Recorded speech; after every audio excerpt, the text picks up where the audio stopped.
Israel. Un saludo afectuoso y gracias a todos los participantes en la presentación de este importante libro, Economías Criminales, Enfoques Multidimensionales. La presentación y los comentarios que hemos escuchado aquí, empezando por nuestro presidente, por el doctor Rafael José Casado, por doña Beatriz Rangel, por don Víctor Hugo Guerra, a nombre de los autores y por los comentaristas, nos dan la verdadera característica del enfoque multidimensional que tiene este libro que hace un estudio de las economías criminales. Permítanme algunos comentarios sobre los temas que se han tocado y sobre los conceptos y comentarios que aquí se han dado. Esto de las economías criminales es estudiar la economía como sistema, como el sistema criminal que ha penetrado en la sociedad contemporánea, en la sociedad globalizada, en la sociedad capitalista, que es la característica del siglo XXI, con mecanismos criminales y que se expande y se apropia de espacios muy importantes. Se ha hablado aquí de corrupción, se ha hablado de crimen organizado y conflictividad, se trata de los sistemas criminales y de los ecosistemas criminales.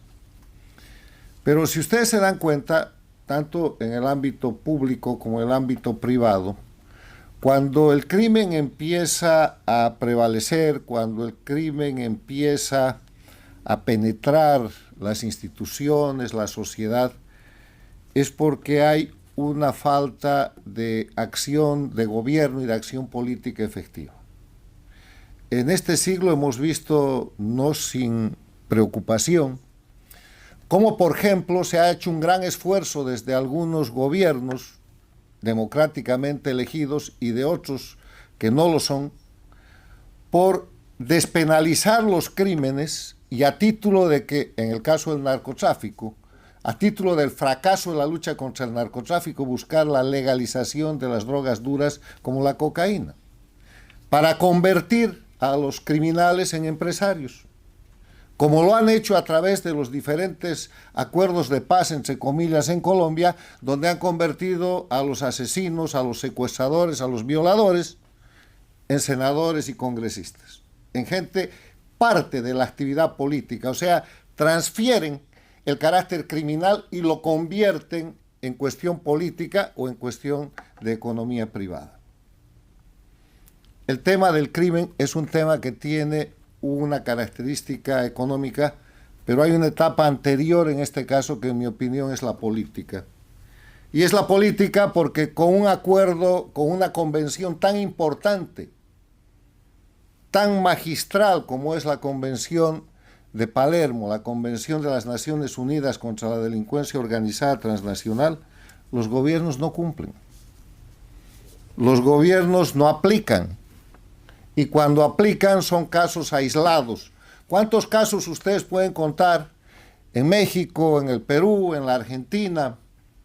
No hablemos de los países sin democracia como Venezuela, Nicaragua, Cuba, Bolivia, donde se aplica la Convención de Palermo, o donde se ha aplicado la Convención de Palermo contra el crimen organizado transnacional.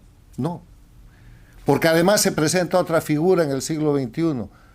El crimen organizado está en manos de la gente que detenta el poder político y por eso tenemos en la región por lo menos 4 narcoestados. Les quiero recordar que un narcoestado es un país o puede ser un estado dentro de una federación en el que los funcionarios de gobierno en ejercicio de sus potestades legales participan de alguna etapa del narcotráfico. Y es un narcoestado Bolivia, es un narcoestado Cuba. Cuba fue el primer narcoestado en el siglo pasado, ya en 1988, 89 en adelante.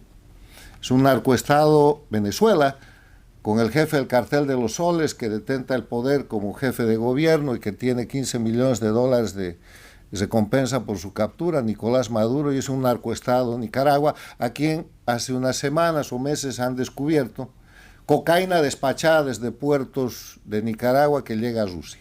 ¿De cuándo tiene Nicaragua producción de cocaína?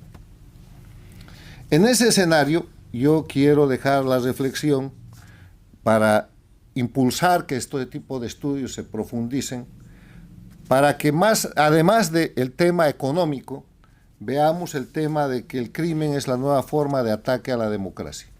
Es uno de los elementos de la guerra híbrida, de esa guerra en la cual se utilizan todos los medios o procedimientos de fuerzas convencionales, no convencionales e irregulares para atacar la democracia, en el que la gente que ataca a la democracia a través de la penetración por medio del crimen organizado tiene además la posibilidad de lo que se llama la negación plausible.